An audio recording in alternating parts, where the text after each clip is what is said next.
Itu selokan-selokan di Tanjung Priok itu penuh sekali dengan darah-darah umat Islam. Tapi keesokan harinya Jenderal LP Murdani sebagai koordinator lapangan dikatakan yang meninggal cuma 3 orang, padahal ratusan itu. Ratusan. Inilah sebuah operasi intelijen.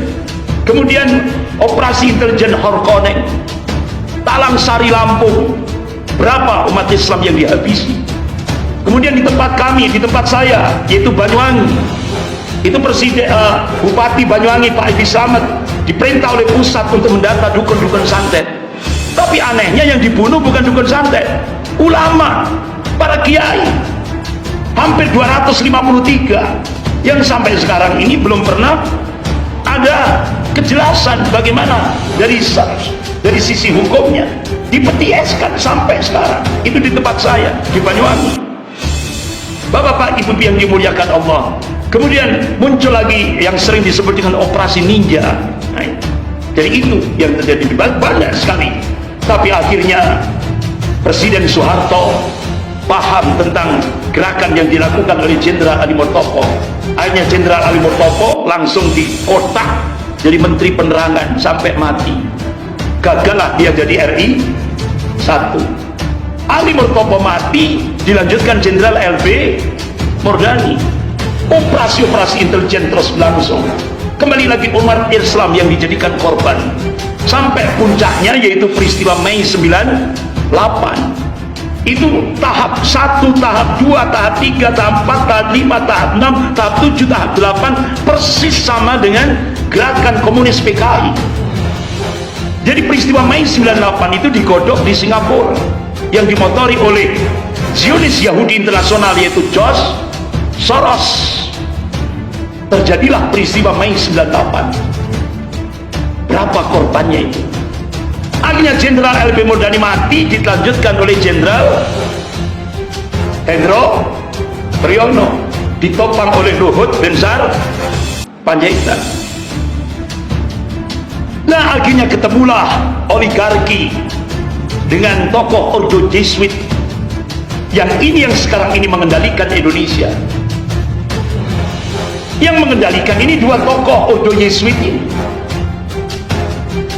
Dan itu Bapak Ibu bisa lihat di atas itu Paus Benedictus 16. Jadi di pusat Ordo Jesuit yang sekarang ini kolaborasi dengan Cina yang di bawahnya ini. Jadi untuk mencengkeram Indonesia, ini kolaborasi antara Ordo Jesuit Vatikan dengan imperialisme Cina. Ini yang sekarang ini dihadapi oleh kaum muslimin di Indonesia. Bahkan tahap kita lihat bagaimana pintu kedaulatan Republik Indonesia dijebol dengan 2 proyek besar, yaitu proyek Mikarta dan reklamasi yang dimotori oleh James Riyadi. Tapi wa makaru wa makarallah wallahu khairul makirin. Mereka membuat makar dan Allah membalas makar mereka, dan Allah sebaik-baik membuat makar.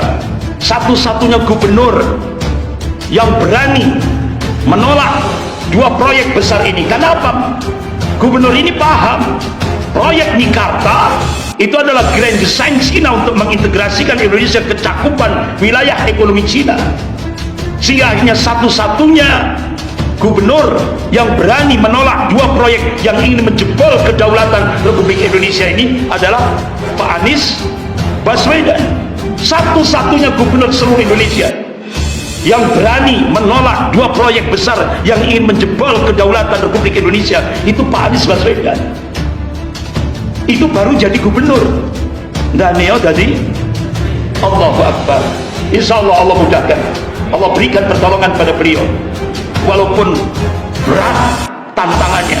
Bapak Ibu bisa lihat sendiri kan, PPATK, Bapak Ibu dengar, PPATK itu sudah mengumumkan itu triliunan dana itu disebar di seluruh Indonesia untuk melakukan kecurangan di dalam Pilpres 2024. PPATK sudah mengumumkan triliunan. Bapak-bapak, ibu-ibu yang dimuliakan Allah, bahkan tidak hanya menjebol kedaulatan Indonesia lewat proyek Mikarta dan reklamasi, ternyata imperialisme Cina itu sudah membuat plan, ya, plan A, plan B, plan C untuk mencengkeram Indonesia, dimulai dari Jakarta. Bagaimana strateginya? Cina menjadikan Ahok menjadi Bupati Belitung Timur tahun 2005. Kemudian tahun 2009 Ahok dijadikan anggota DPR Komisi 2 di DPR RI.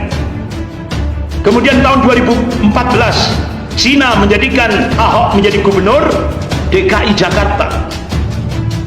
2016 ya kan? 2016 terjadilah ini makar Allah lebih dahsyat. Ya.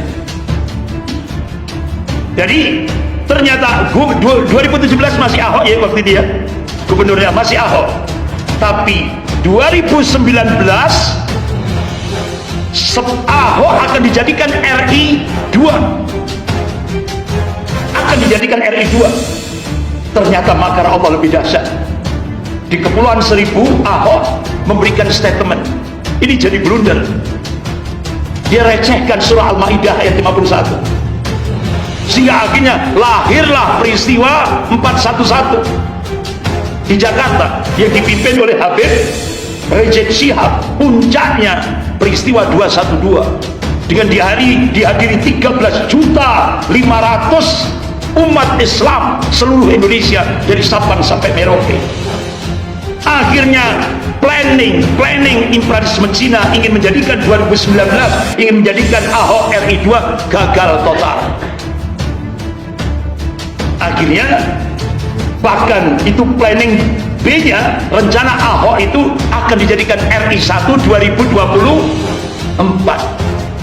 Tapi rencana ini gagal. Ternyata makar Allah lebih dahsyat.